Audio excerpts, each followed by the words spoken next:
یہ بے چینیاں، یہ بے قراریاں، یہ پریشانیاں، یہ مصیبتیں، یہ تکلیفیں، یہ سب گناہ ہے، گناہوں کی وجہ سے۔ میں آپ کو ایک دو آیتیں سناتا ہوں، اور ان دو آیتوں کے بارے میں حضور کی بارگاہ میں ایک صحابی حاضر ہوئے، اور ان آیتوں کو سننے کے بعد انہوں نے جو کہا، اور اس کے بعد ان کے بارے میں حضور صلی اللہ علیہ وسلم نے جو فرمایا، آپ سنیں گے تو آپ کی عقل دنگ رہ جائے گی۔ وہ آیتیں کون سی ہیں؟ ایک تو آپ اچھی طریقے سے ذہن میں رکھیں، جیسا کہ آپ نے سنا، فَحَسِبْتُمْ أَنَّمَا خَلَقْنَاكُمْ عَبَثًا وَأَنَّكُمْ إِلَيْنَا لَا تُرْجَعُونَ۔ کیا تم نے گمان کر رکھا ہے، تم یہ سمجھتے ہو کہ تم کو بیکار پیدا کیا گیا ہے اور ہماری طرف لوٹائے نہیں جاؤ گے؟ اسی کے ساتھ ایک مقام پر فرمایا، إِنَّ السَّمْعَ وَالْبَصَرَ وَالْفُؤَادَ كُلُّ أُولَئِكَ كَانَ عَنْهُ مسئولا۔ کان، آنکھ اور دل، ہر چیز کے بارے میں قیامت میں اللہ عز و جل سوال پوچھے گا، اور یہ ساری چیزوں کے سوال کے جوابات دینے ہوں گے۔ تو سوال یہ پیدا ہوتا ہے، کیا یہی چیز، یہ تین چیزوں کا ہی سوال ہوگا؟ انسان کے ذہن میں یہ بات آ سکتی ہے۔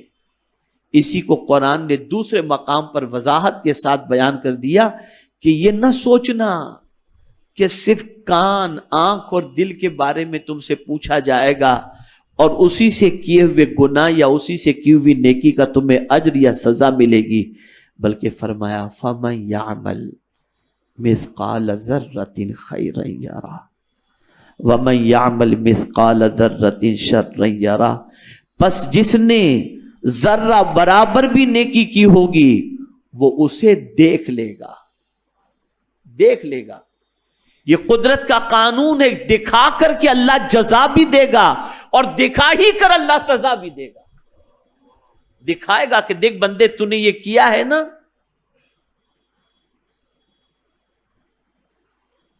اور قرآن کہتا ہے یوم تجد کل نفس ما عملت من خیر محضرا، قیامت کے دن انسان جو کچھ بھی اس نے خیر کا کام کیا ہے وہ اسے حاضر پائے گا۔ تو قرآن کہتا ہے فَمَن يَعْمَلْ مِثْقَالَ ذَرَّةٍ خَيْرًا يَرَهُ، پس جس نے ذرہ برابر بھی نیکی کی ہوگی وہ اسے دیکھ لے گا۔ وَمَن يَعْمَلْ مِثْقَالَ ذَرَّةٍ شَرًّا يَرَهُ، اور جس نے ذرہ برابر برائی کی ہوگی وہ بھی اسے دیکھ لے گا۔ یعنی ذرہ برابر، ذرہ کسے کہتے ہیں؟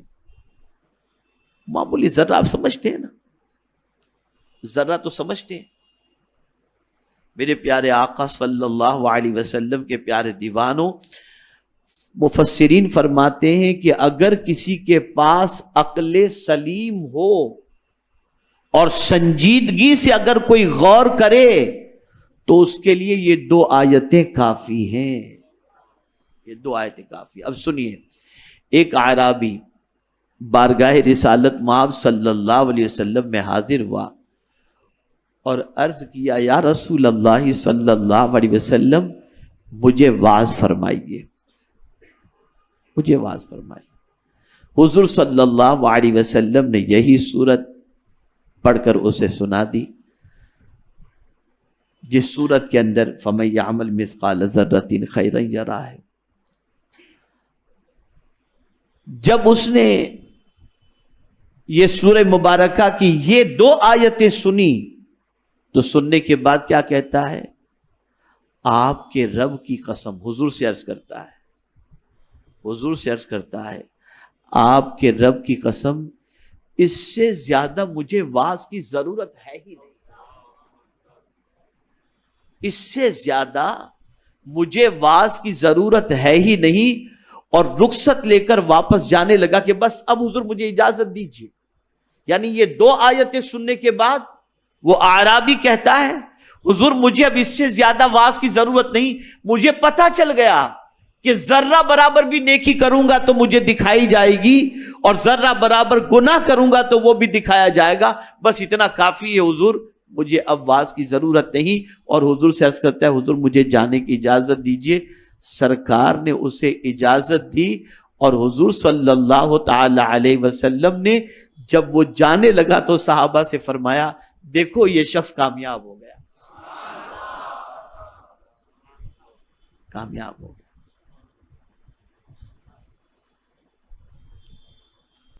یہ بے چینیاں، یہ بے قراریاں،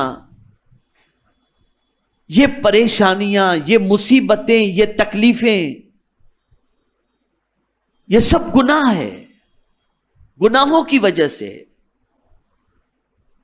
جتنی کثرت کے ساتھ خطائیں ہوتی رہیں گی انسان اتنا ہی زیادہ بے چین ہوتا رہے گا۔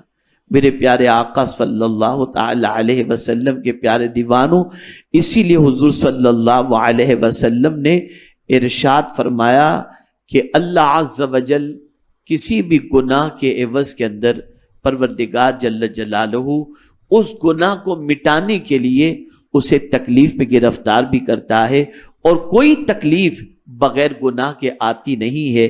اولیاء کرام کو اگر تکلیفیں آئی وہ ایک آزمائش کے مرحلے میں تھی، اس لیے کہ ان کو آزمائش کے ذریعے ان کے درجات کو لوگوں کے سامنے اجاگر کرنا مقصود تھا، اور عام انسانوں پر جو تکلیفیں آتی ہیں وہ تکلیفیں اس کے گناہ کی وجہ سے آتی ہیں۔ ما اصابک من مصیبت فبما کسبت ایدیکم ویعفو عن کثیر، جو مصیبتیں تمہیں پہنچتی ہیں وہ تمہارے ہاتھوں کی کمائی ہے۔ اب ہونا کیا چاہیے مصیبتیں پہنچے تو؟ ہمارے یہاں جو سسٹم ہے وہ کیا ہے؟ ہم خود کو دیکھتے نہیں۔ توجہ چاہوں گا اس جملے پر آپ کی، اگر مصیبتیں آتی ہیں تو ہم خود کو نہیں دیکھتے، ہم دوسروں کو دیکھتے۔ اس نے کچھ کر دیا ہوگا، اس نے یہ کیا ہوگا، کبھی ہم نے کیا کیا یہ بھی ہم نے دیکھا؟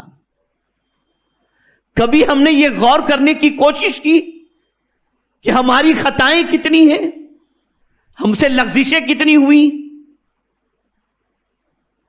اے رسول اعظم صلی اللہ تعالی علیہ وسلم کے دیوانوں، ضرورت اس امر کی ہے کہ جب کوئی تکلیف آئے الرٹ ہو جاؤ کہ یہ تکلیف شاید میری کسی خطا کی وجہ سے ہے، اور اسی وقت اللہ کی بارگاہ میں توبہ کرو۔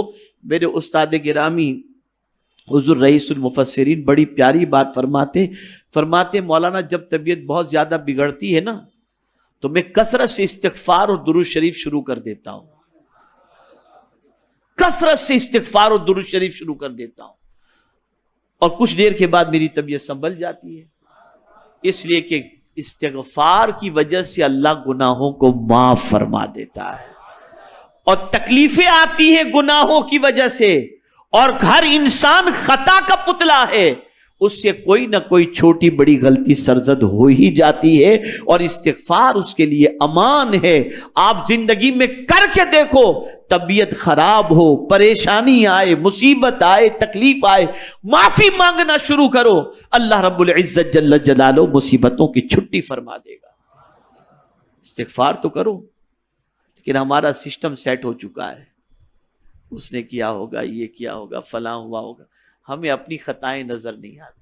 اس میں بھی کوئی شک نہیں کہ آج کے ماحول کے اندر یہ بہت زیادہ ہو رہا ہے، میں اس پر مزید تبصرہ کرنا نہیں چاہتا، لیکن میں جانتا ہوں اس وقت دنیا کے اندر جو شرارتیں ہو رہی ہیں، اس وقت جو کچھ ہو رہا ہے، یہ کسی سے اوجھل نہیں ہے، لیکن ہمیں اپنے احتساب کی ضرورت ہے۔ میں پھر آج آپ سے کہوں گا، تھوڑے سے ہوش کے ناخن لو، وہ دن بہت قریب ہے آخرت کا، اب بہت دور نہیں ہے، بلکہ مفسرین اور محدثین تو فرماتے ہیں کہ قیامت تو اسی وقت واقع ہو گئی، سمجھ لو آخرت کا دن اسی وقت آ گیا جب مصطفیٰ جان رحمت اس دنیا سے تشریف لے گئے۔ آپ سوچئے کہ ان کی سوچ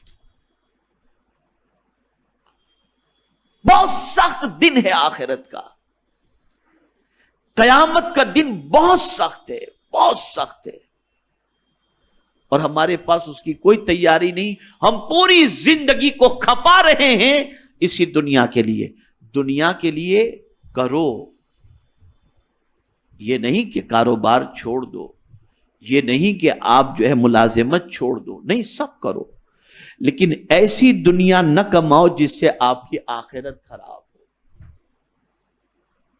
ایسی دنیا نہ کماؤ، دنیا کو سواری بناؤ، اس سواری پر سوار ہو کر آخرت کا سفر طے کرو.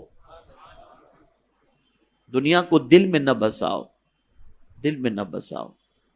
بہت سخت حالات ہیں اس وقت، بہت سخت حالات ہیں. آپ نے دیکھا ہوگا سولار سسٹم چل رہا ہے، سورج کی روشنی کو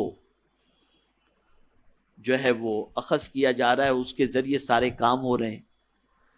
آہستہ آہستہ گرمی بڑھتی جا رہی ہے. اور یہ گرمی کیوں بڑھتی ہے آپ کو معلوم ہے؟ حدیث مبارکہ میں جہنم سال میں 2 مرتبہ سانس لیتا ہے، 2 مرتبہ، اور جب وہ سانس لیتا ہے تو دنیا میں گرمی بڑھ جاتی ہے. یہ حدیث شریف کے اندر ہے. تو جب اتنی گرمی برداشت نہیں ہوتی جہنم کے سانس لینے کی، تو جہنم کی گرمی کون برداشت کر سکے گا؟ اب اس جہنم سے بچنے کے لیے حضور نے کیا نسخہ عطا فرمایا، سنیے. رسول کریم صلی اللہ علیہ وسلم نے ارشاد فرمایا، جو شخص کسب حلال سے ایک کھجور بھی صدقہ کرتا ہے، حلال کی کمائی سے ایک کھجور بھی صدقہ کرتا ہے، اللہ تعالیٰ اسے قبول کر کے جیسا کہ اس کی شان ہے اپنے دائیں ہاتھ میں لے لیتا ہے. پھر اس کی نشو و نما کرتا ہے یہاں تک کہ وہ پہاڑ کی طرح بڑا ہوتا ہے.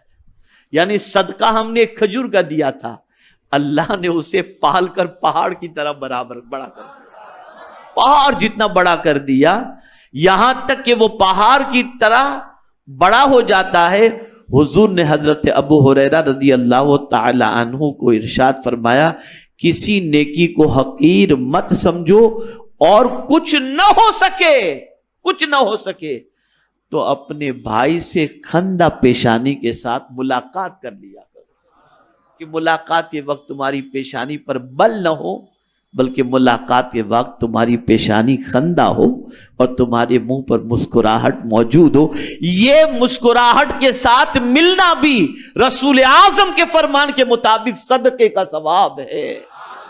اور ام المؤمنین حضرت عائشہ صدیقہ رضی اللہ تعالی عنہ سے سرکار فرماتے، اے عائشہ، ہو سکے تو کھجور کی ایک گٹھلی بھی صدقہ کر دیا کرو، اس لیے کہ صدقے سے اللہ کا غضب ٹھنڈا ہوتا ہے، اور صدقے سے اللہ عز و جل جہنم کی آگ سے بچا لیتا ہے. یہ طریقے حضور نے عطا فرمائے، یہ راستے حضور صلی اللہ علیہ وسلم نے عطا فرمائے.